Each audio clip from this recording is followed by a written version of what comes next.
नमस्कार मित्रांनो, पंढरपूर या ठिकाणी धनगर समाजाचं आरक्षणासाठी उपोषण चालू आहे।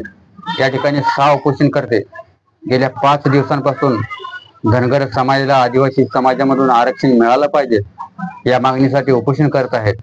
परंतु सोलापूर जिल्ह्याचे पालकमंत्री असणारे चंद्रकांत दादा यांना अजून पण धनगर समाजाची आठवण होत नाही किंवा त्या ठिकाणी भेट देण्यासाठी जाण्यास तयार नाहीत। मित्रांनो, तसेच ओबीसी समाजाचे नेते असणारे आणि ओबीसी आंदोलनामध्ये धनगर समाजाचा वापर करणारे छगन भुजबळ साहेब यांनी अजून पण जाहीर केलेलं नाही धनगर समाजाला आदिवासी समाजामधून आरक्षण मिळण्यासाठी पाठिंबा दिलेला नाही। त्यामुळे छगन भुजबळ साहेब यांनी लवकरात लवकर धनगर समाजासाठी एक शब्द तर काढावा किंवा धनगर समाजाला आदिवासी समाजामधून आरक्षण मिळालं पाहिजे अशी भूमिका तरी मांडावी।